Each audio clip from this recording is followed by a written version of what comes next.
So some of you will know by now that I started, and I'll say started because I finished as well, and I hope to start again, a GLP-1 journey at the beginning of this year. I was following Paddy because of this, and so I really wanted to interview him because I think that journey of weight loss is so important to so many people, and he speaks so eloquently about it. I think you're going to enjoy this episode, guys, so I can't wait for you to listen to Mr. Paddy Cunningham.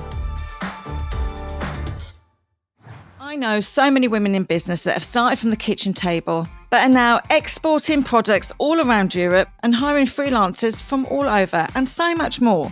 That kind of growth needs the right setup, and Revolut Business makes working across borders seamless. One of the best parts, though, is that you can keep multiple currencies in one business account. No need to open separate ones for each market. With Revolut Business, you have full transparency for all currency exchange, as they offer interbank exchange rates within allowance during market hours. These are the same low rates used between banks. Whether you're paying your VA in Manchester, sorting out your graphic designer in Paris, Revolut Business makes working globally so stress-free.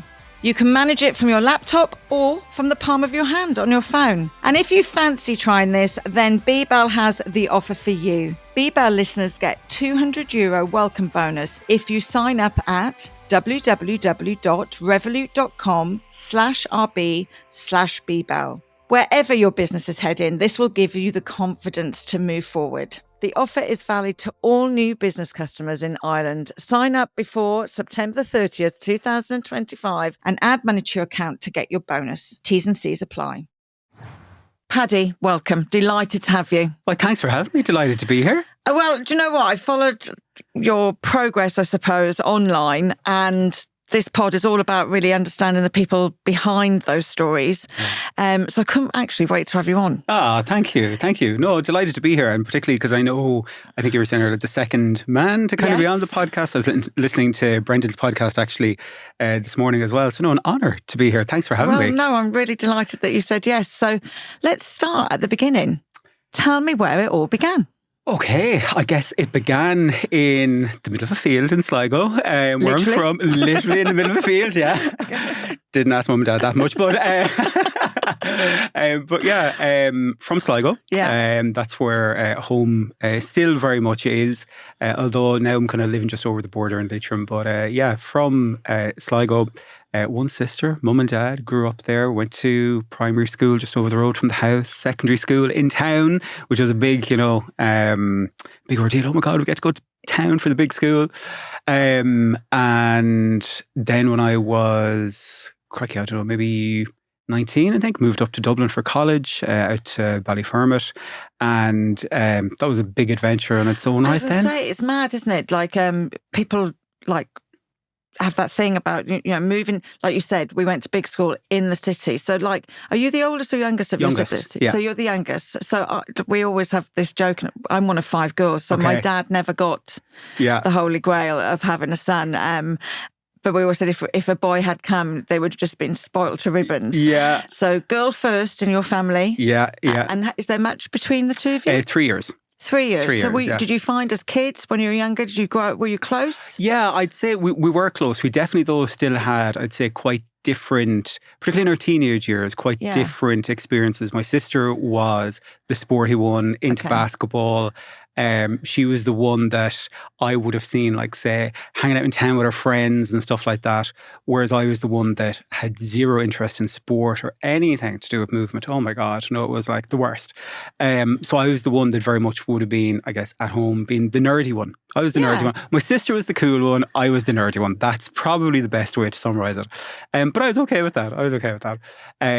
So what did you have a graph for? Was it books? Was it science? What was your thing as a kid? Yeah, I think gadgets. Okay. I used to be fascinated by gadgets. Some of that probably comes from Dad. Dad would have been quite into technology and stuff like that as well. And then, this is really cringe, I used to be really obsessed, still am a little bit, with like QVC and the shopping channels. Oh, really? Oh my God. Now, never bought anything off them. Yeah. But just watching them and all this kind of stuff, like I used to get the little tape recorder out and pretend that I was doing like little radio shows then of like mimicking QVC and stuff like that. Like really cringe. But yeah, and radio, used to love radio as well. So from a very young age, when I was in secondary school, again, I was never into sports as much as some of the teachers were like, oh, you've got the build for rugby, i.e. you're bigger, which I'm sure we'll look back to. Yeah, thanks. I did shop. Yeah, I had no interest in it whatsoever. But I did get into like public speaking and debating and stuff like that in school. And that's where I started to find a little bit of, oh, okay, there's something here that I kind of like. Don't really understand this yet. But then one of the teachers started school radio station and I got involved with that and I loved it, absolutely loved it. So I took a year out after secondary school and try and figure out what I want to do. Got working in the local radio station kind of part-time and then went off to Ballyfermot and kind of did my studies there in media. And then I guess parallel to that, there was this ongoing theme, I guess, about maybe weight and I'll say wellness, but maybe lack of wellness as well. And do you think that the whole radio thing, because obviously, we had this conversation before we came on air and, I've always been a certain size. I've always been the larger girl. I danced. I was the larger kid on stage. I was in the netball team, but everybody knew I was the big girl in the netball team. I would, people lose your identity for you, I think. In radio, no one could see you. Do you think that had... Absolutely, 100%. Because I have to say, and I said to you earlier, I was listening to a couple of your podcasts on my way up, and you have this amazing radio voice. Stop. $5 in the post for you. I want more than $5. However, you really do. I was like, thank you. I'd love to be as clean as that. Like, it was brilliant. But it's easy to be really confident, isn't it, behind a mic? Yeah, I think for me, it was one of the first places that I found that I could be myself in a room by myself and just go with the flow. Like, and I loved it. I genuinely loved it as well. It wasn't just that aspect. Like, I just found it fascinating, like that you could slide up a fader and suddenly people can hear you. And obviously this was the time before social media. I'm showing my age now. But this was the time before like social media and really much the internet and stuff like that as well. Like we're talking like 99, 2000 kind of era. So like it was fascinating for me. Again, it kind of brought this thing off. Oh, okay. I like talking to people. I like technology. This is kind of bringing all that together. I loved, the old QVC and the shopping channels, and I'm kind of getting to do a bit of that kind of in terms of the talking to people. So yeah, it was something that I definitely felt comfortable at, without having to be seen. Yeah. And so do you think, so you did the media training, was it always radio? Was the direction that you wanted to go in? Yeah, always radio. Like I was working part-time during college in like a customer care job. That's been a big part of my life since as well. It still is to today. It's still something that I work in also, kind of managing people because again, I just get such a buzz from people and like being able to understand myself and like even if you go down the route of like Enneagrams and personality types and all that, like love all that. Love trying to understand people and what makes them tick. And I think that's been a common trend throughout a lot of the stuff I've done in my life, whether it be the radio, trying to understand your listeners, whether it be the podcast that I do now, whether it be when I've done like personal training with people or stuff, it's all about the human connection. Everything comes back to the human connection for me. And I think a lot of problems in the world could be solved if people focus more on the human connection. Oh, hugely. Have you ever read the book, The Four Agreements? No, I haven't. Okay, I'm going to recommend it to you. Okay, brilliant. If you love human connection, and I'm going to forget, maybe I'll Google in a second and see who wrote it. If not, I'll put it in the show notes because The Four Agreements is about connection. Okay. And it's a really small book. Yeah. And it's the four rules in it. If everybody could live by them, we'd probably all be much easier. Did you, with the holding of weight, I suppose, I speak to people often on here about difficulties, not always about weight though, but in school and as you're growing up. Did you feel different? Did you feel, Absolutely. Okay. And I was very much was reinforced by others that I was different because of my weight. Particularly like I went to an all boys school that was very heavy on the sporting side of things.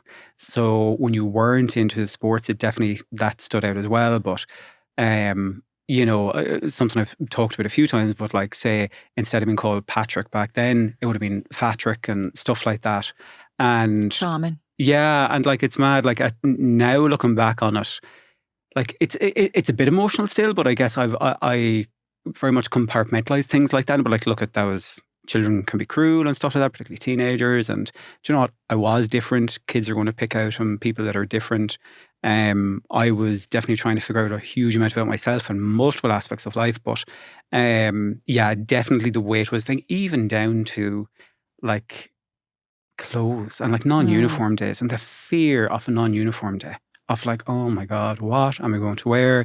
You know, all of the lads are going to be in their cool branded gear, and I'll probably be in, I don't know, some man-sized thing from like Dunn's or something that'll fit me. Because it didn't do our sizes back then. No, definitely didn't. I actually worked as a fitting model in my 20s. And so there was only one real shop then for women, which was Evans. Yeah. And I was a fitting model for Evans in my 20s. But I tell you, I said, you know, I'm in my 50s now. I dress younger now than I ever did in my 20s. You misspoke there. You said you're in your 50s. I think you meant to say you're in your 20s. Well, I stopped at 27. So I have this theory that everybody has an age, and I'm 27. Yeah, so I don't mind. Listen, and actually a friend of mine said she's 49, and she said, oh, God, I'm going to be 50 soon. And I said, listen, better off being 50 and hot than 40 and looking all right. And you know what? Like, I'm at that stage now when people ask me age, I'm like, I do have to count. I'm like, okay, well, 82. And what like, it's scary. So definitely age is just that. No, and actually it's a privilege, and I get cleverer as I get older. So I love that. Because every decade we think we're smart. You know, we suddenly look back at the last decade and go, oh God, I actually didn't really know that much. I think this is the decade for me, though, that I'm kind of like, I don't care about other people's opinions. I don't care about what they think about me, if they, whatever. Like, just whatever, you do you. Because I'm doing me, and I'm doing it. I'm like being myself the way that I feel is true to me. And it's taken me 40 odd years to get here. Do you know? And I genuinely mean that, because there's definitely been times before where I've said similar things, particularly when I lost weight, quite a bit of weight, like 10, 12 years ago, whenever it was. I kind of thought at that stage, oh, well, I'm fixed. This is me now. And I know now it definitely wasn't. I was still very much trying to fit a mold that other people thought that I should be. Whereas now it's like, nah.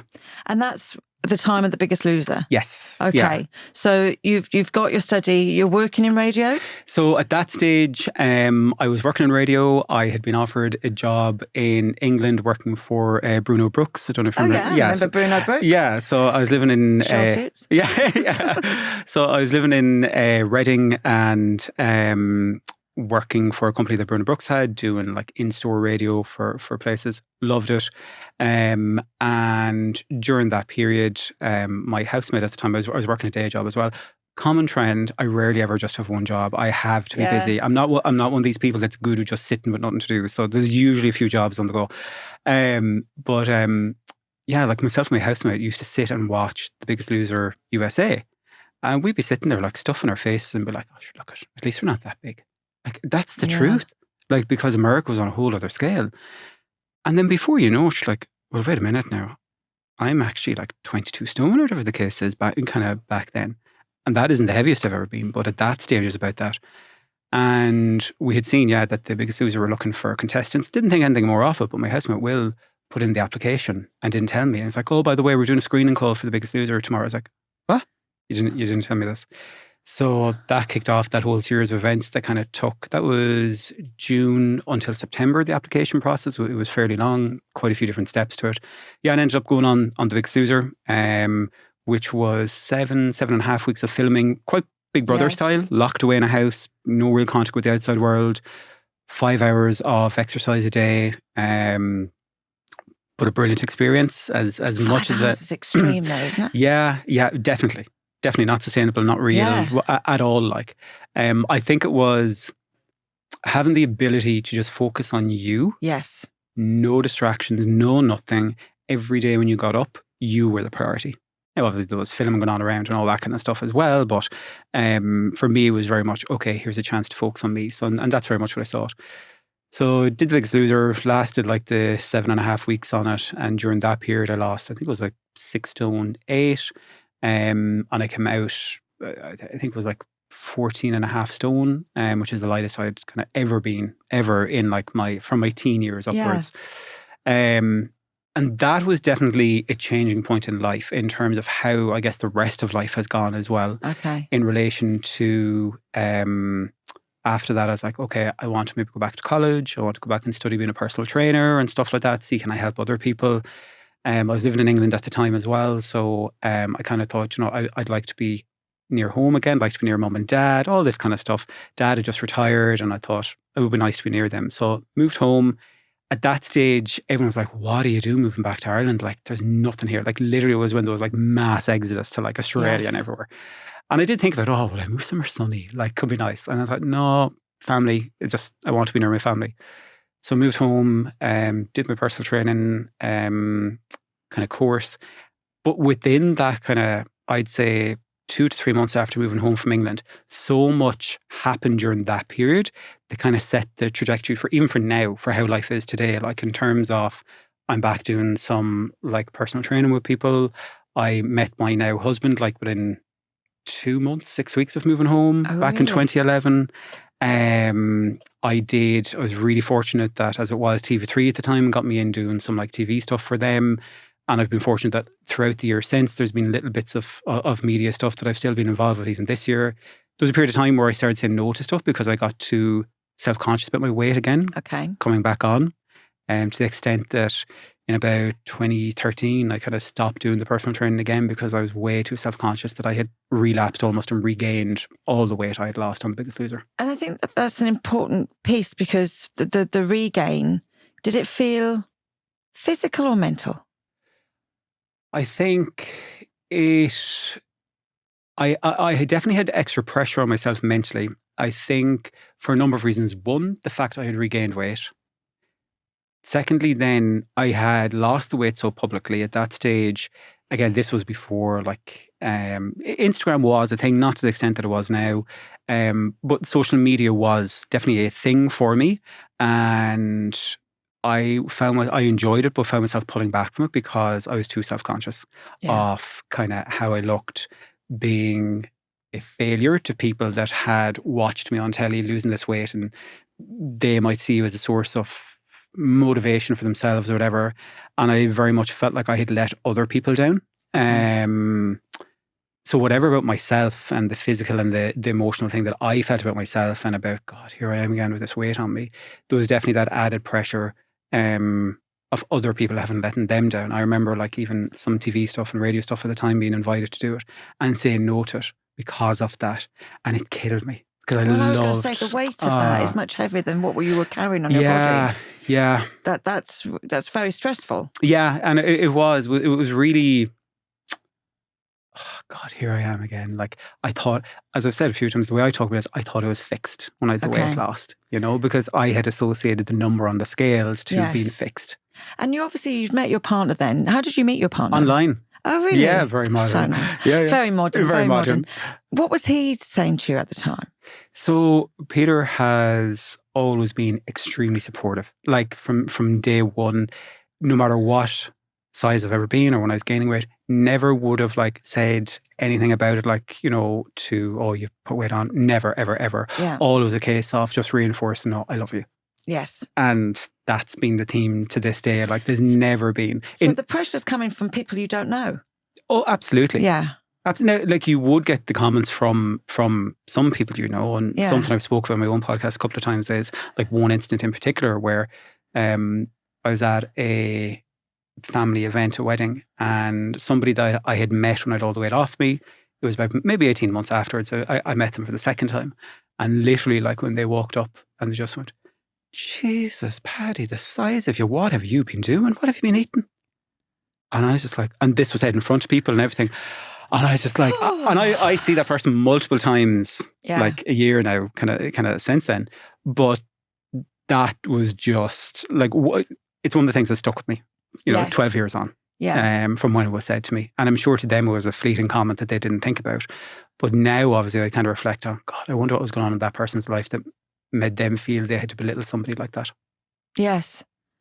And we always say things, don't we? Like, oh, they didn't mean it though, nasty. They didn't mean it. But then just shut up. Yeah, absolutely. Like, I mean, as we were saying before we came on air, I find it fascinating that people feel so entitled to have an opinion about your appearance or about your healthcare, or stuff like that. It's like, stay in your own lane, worry about your own house. And if you've anything, that old saying, if you don't have anything nice to say to somebody, maybe don't say it. Yes. Yeah. Just button it, as my mum would say. Just be sound. Just zip it. just be sound, like, yeah. Absolutely. Because it's actually, it's a different experience for you when you say something that brings people joy. Yeah. Do you know what I mean? Yeah. It's a completely different experience. Absolutely. And some people haven't felt that enough, which is quite sad. Yeah, it is. Like, it's one of, and I think that probably goes back to, again, the radio and all that kind of stuff.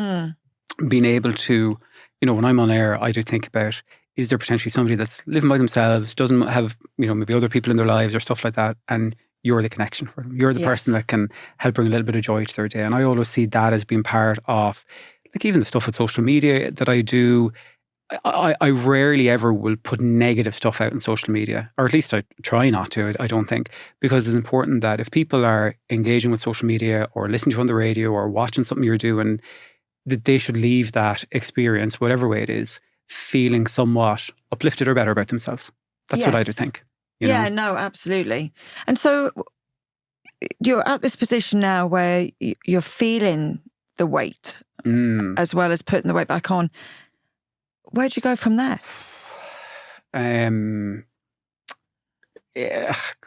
Locked myself away. Didn't want to go to town. Didn't want people to see me. Got to the stage where, like, if mum or someone asked, "Oh, will you bring me to town?" I'd be like, "Yeah, I'll wait in the car, though I'm not going in." Wouldn't go in to collect food from, like, the takeaway or stuff like that, again, because of all that, particularly at home, because there was a huge amount of support for me from home when I was on telly and doing the bits and pieces, and something I was really appreciative of. But then I was like, oh, I can't let people see me like this. And I remember one day even going to the petrol station and seeing someone that I knew and just trying to hide around, like, the petrol pumps that they wouldn't see me. Like, this, like, it's crazy. It's crazy how harsh we are on ourselves all over the shape or size we are. Yeah. But the reason that we do is because other people have made us feel like that. Yes. Yeah.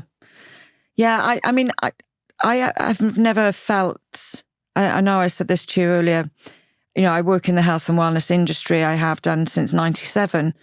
I've never felt like I belong. Yeah. However, I kind of like my USP. Yes. Yeah. But it took me a while to have confidence to be that. Yes. And to own it and to be like, this is why people like me. And this is why, like, this is my thing. Yeah. I remember doing one of the slots for TV3 back in, like, I don't know, 2011, 2012. And it was a fitness series for Ireland M at the time.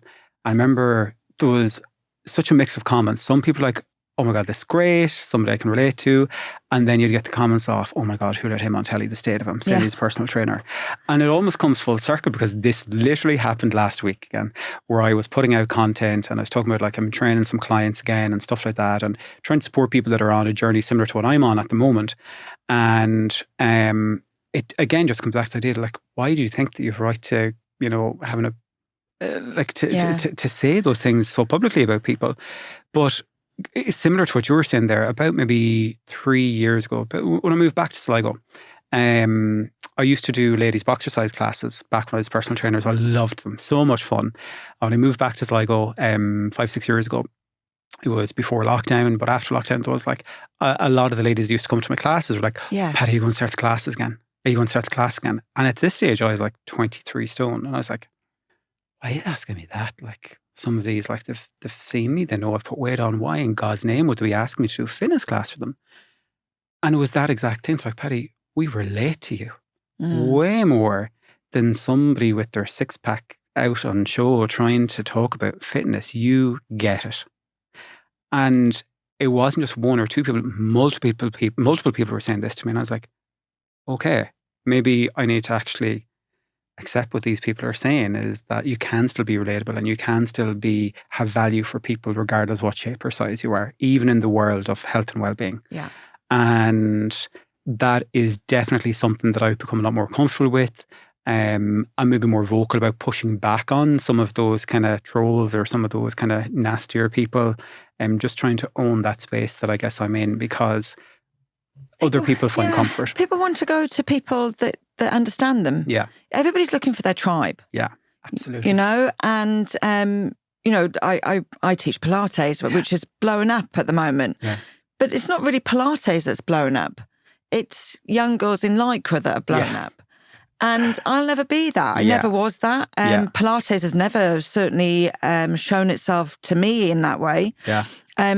So my people will always be my people, and they're not their people, and vice versa.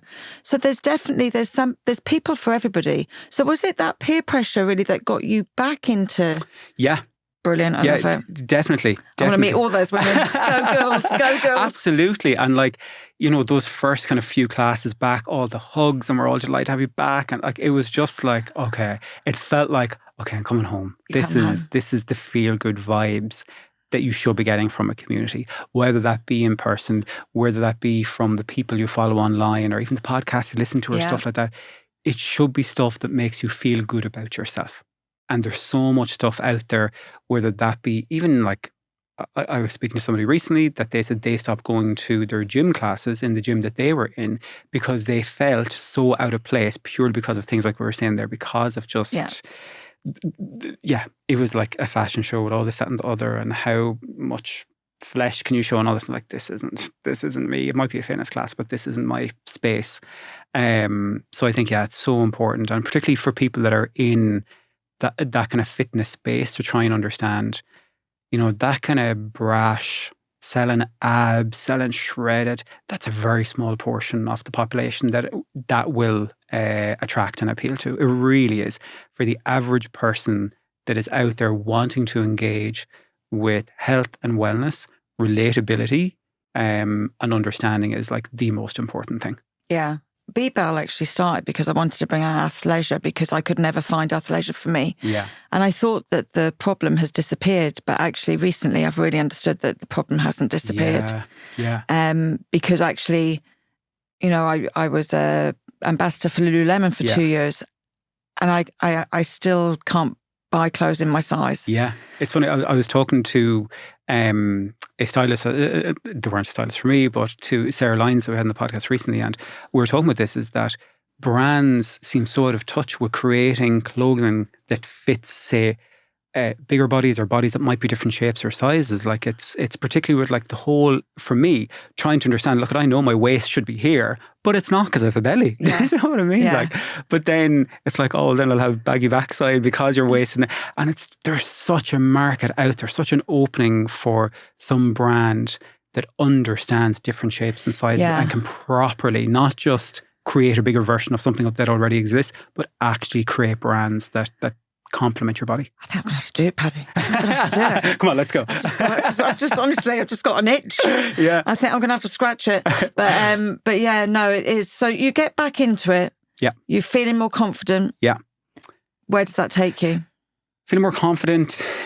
Start going back to the gym a bit more myself. Like, I was teaching 3 boxercise classes a week along kind of like my day job and stuff like that. And yeah, so I was definitely starting to increase in activity. At the same time, though, my weight was still an issue, you know, up until last year, when life just got too busy. So I was like, right, I need to actually prioritize me and my health. And kind of, I was 42 then, and kind of just thinking ahead. I was like, as much as these classes are brilliant and I'm loving them and the ladies are loving them right now, I need to rebalance my time and my energy. So I took a step back from doing the classes, took some time off my day job as well. I was like, I need to just have time for me and just see how can I reprioritize my health in all this. At this stage, I wasn't fully sure what weight I was, because the scales was gathering dust in there, but I knew I was bigger. So it was after we went away for our 1-year wedding anniversary and went to America, and looking back, 2 things. Looking back on some of the photos, good old photos, and also not being able to fit on all the rides in Orlando. Will always be something that really grounds you, particularly when you have to get off them in front of people once you've sat down. And I remember looking at one photo in particular, just being like, oh my God, how am I back? Not even back, but what is this place I'm at now? So I had reached over 24 stone, which I had, as far as I'm aware, I'd never been before. Okay. May of last year. And I was like, something has to change. Yeah. And I was like, I've lived my life though trying to lose weight from about mid-20s in a constant cycle of dieting. I don't know what the answer is. I'm just exhausted now. I'm just exhausted of constantly trying to do the right thing, trying to starve myself. And this was where I started to initially look at bariatric surgery, thinking, okay, well, this is forcibly going to maybe help me. And when I was on that route, I started finding out about the weight loss medications that were had been out in England for a couple of months more before that. And I started exploring those a bit more. And I was like, oh, wait a minute, maybe there's an alternative here.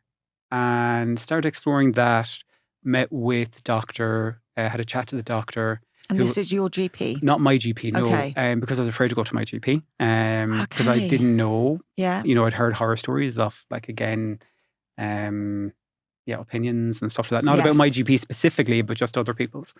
So I went to an obesity specialist they were like, absolutely, think you'd be a candidate for this. Let's give it a go. And we kind of went back and forth about maybe which one of the medications to try. And then we decided on that. And within the first week, it was like my mind just had some awakening, like the film or like Limitless, where you're like, there's these two pills and like, they'll do different things or whatever. But for me, it was like this calmness just came over my mind. And I do always say when I talk about this, though, is that everybody's response will be different. I responded very quickly to the treatment. Not everybody will, and that should not be the expectation at all. For me, I just did. Just my biology responded quite quickly to it. And then I kept second guessing myself, like, I'm not thinking of food. I'm not hungry. I feel full. What is going on here? Like, for the first time in my life, I was feeling proper, actual fullness. I'd never had that before. Yeah. Never felt fullness before. And it was a whole re-education of what is physical hunger, what is physical fullness, and what's this thing in my head now whereby I have all this extra almost mental bandwidth, if that makes sense, like to actually just think about other things. I completely get it. And actually, I haven't spoken about this before, but I was put on Manjaro in January. I'm off it because I'm unwell at the moment, so you can't take them whilst you're unwell. But the mental piece, and we spoke just before we came on, the mental piece for me was mental. Yeah, it is. I'm perimenopausal, so I'm a bit psychotic anyway. But all of that, I actually said to my friend, I feel a calmness that I can't explain. Yeah. And I miss it. Yeah. Yeah.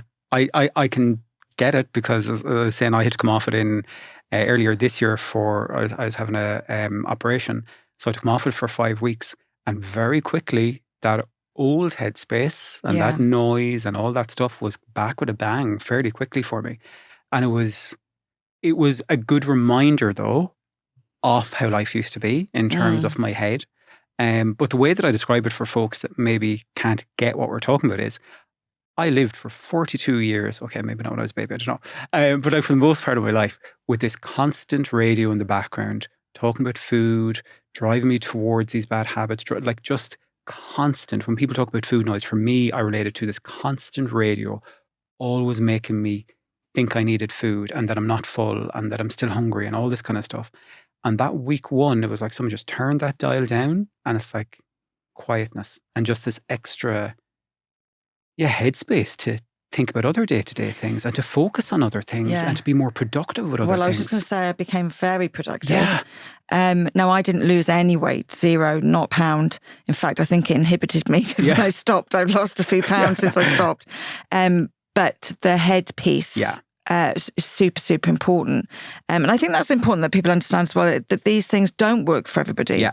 I think you were saying before that a third of people it doesn't work for. Yeah, so roughly what you'll see based on the doctors I've spoken to is that you'll have maybe about a third of people, depending on the medication and stuff as well, they can all vary a bit, but that there will be about a third of people that either won't respond or because the side effects that they will not be a candidate for the current medications that we have. That's not to say there aren't other options, like as I say, bariatric surgery or potentially other interventions, and there's new ones on the way that are in clinical trials and all that all the time.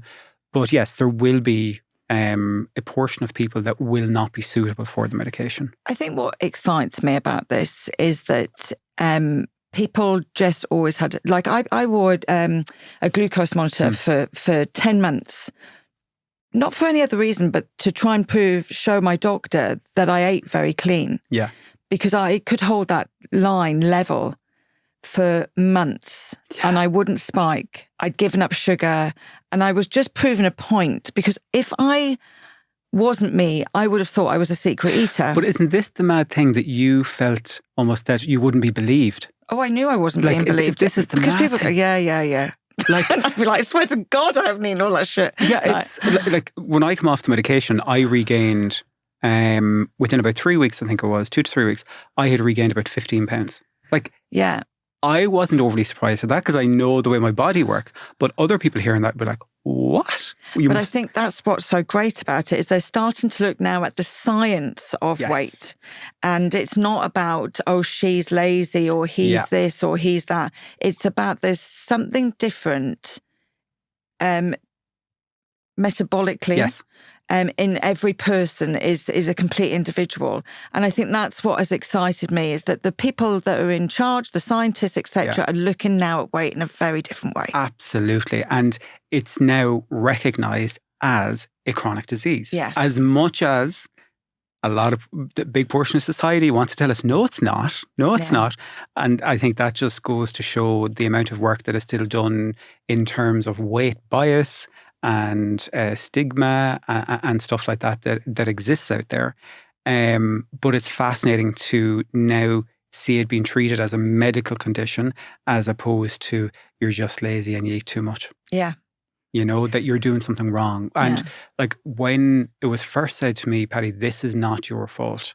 Oh my God, it was like somebody believes me that like I'm not just there stuffing my face nonstop for the sake of it, or it's not because of willpower, it's not because of this. There's something more there. And for it now to be almost like validated. And again, I know this riles a lot of people up. They don't like this narrative, don't want to listen to what the science is saying because, and a lot of it comes from the world of fitness actually, because... Oh yeah, if I hear somebody else saying, move more, eat less, shut up. It's like... Shut up. Because I think a lot of people, a lot of personal trainers or fitness people see it almost as an attack on their kind of business and like that, a threat to it. It's like, no, if anything, if you like thinking from a business perspective, if you were to be clever about this and if you were to be genuine with this and actually educate yourself, you've a whole new market of way that it's an amazing market. That you could be supporting people from a very authentic and compassionate way as opposed to this resistance, even in terms of like, I wouldn't be a promoter of like slimming clubs or stuff like that, but I do find it fascinating looking at, say, the way Weight Watchers versus Slimming World has spoke about the medication. So like Weight Watchers has kind of latched on to like, hey, we can work with this, we want to support our members with this, where Slimming World is like, get away out of that thing, all you need to do is like, count your sins and that's it. Like, it's just interesting. Again, obviously there's a business decision there being made about that approach. But both of those as well, we must remember they are the process of them is to get people back. Oh, 100%. 100%. No one wants to be the Crocs of the swimming world because absolutely, we want them back. Absolutely. They don't want you a lifetime member not paying. And there seems to be this stigma about taking these drugs. And I really want to specify, when these drugs, the first drug that they realised obviously was Ozempic, and that was made for diabetics. But the new drugs coming out are made for weight loss. Absolutely. And that's really, really important. A lot of people don't know that though. Yeah. And then they're like, oh, well, then they're lazy and they've just injected themselves. But I said to you earlier, no one complained about Nicorette. Yeah. Or even, as I said, like when people say to me, oh, are you going to be on that medication for life? And I was like, well, for me personally, based on the discussions I've had with endocrinologists and doctors and that, probably. But then again, I'm probably going to wear glass for the rest of my life. Do you have a problem with that? Yeah. Do you know what I mean? I should put some glasses on. Yeah, exactly. But like, it's fascinating again because people just have in their head that a lot of people have in their head that weight relates to laziness or something in your control. Yeah. So now the lazy person's just taking the easy route. Yeah. And the fact of the matter is, it isn't an easy route. You still have to exercise. You 100%. have to teach yourself new ways. It's just that support in the brain that helps.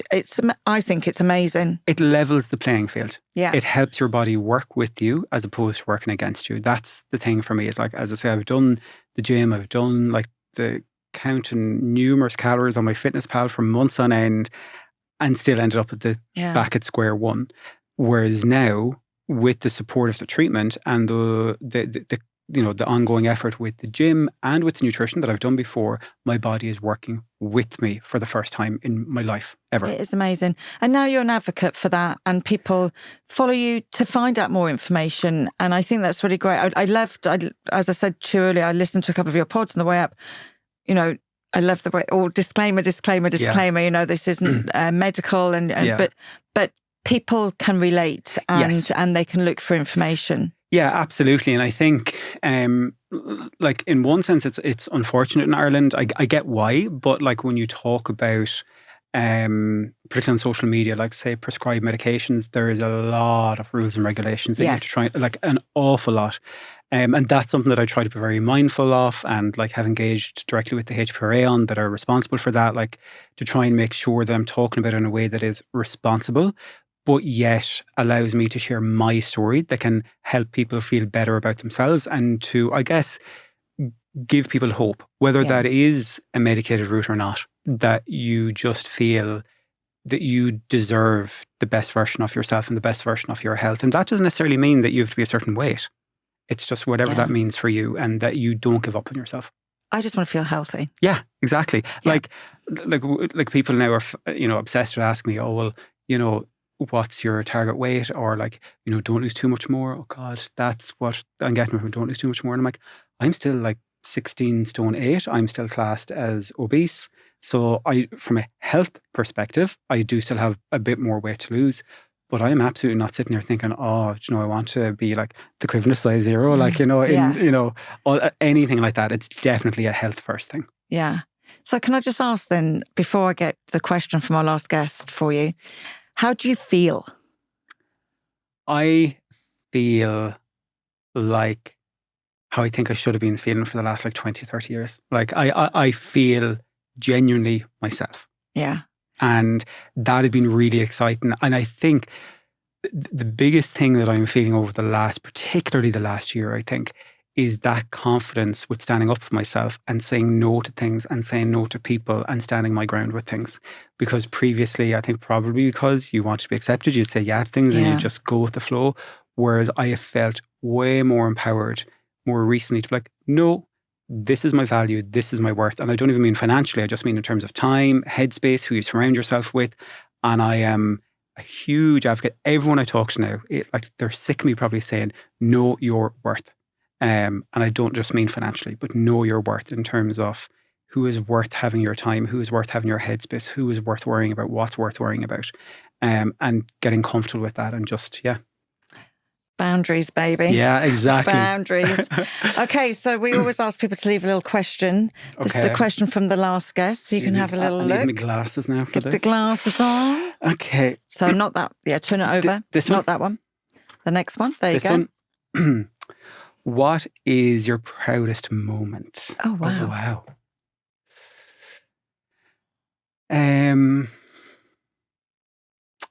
I think, as cheesy and soppy as it probably is, I think 2 years ago, standing up at the front of my friends and my family on our wedding day. I'm so glad you said that. I was willing it. Yeah. That's amazing. Absolutely. Because I adore Peter, have done since day one. We still have those silly moments and butterflies and everything. And it's definitely for me seeing all of our friends and family there and seeing just how loved you are by people and just brought all of the wholesomeness and goodness in the world in one room. Absolutely. Amazing. Listen, thank you so much for joining me. I think that's a beautiful way to finish. Hopefully one day I get to meet this amazing man. Thank you so much. Thanks so much for having me. Take care. No worries. Hi, and thank you for joining me for this week's episode of BeBelle Podcast. If you have any thoughts, questions, or feedback for us, we always love for you to get involved. And you can find us on Instagram at BeBelle_podcast. Don't forget, though, that if you want to watch these episodes, you can see them all on my YouTube channel, Sian Horn. And don't forget to follow and subscribe. The more people that follow and subscribe, the better it is for the podcast, the more that we can improve future and going forward. So, with that being said, thank you so much for following BeBelle, and I hope you enjoy these next episodes.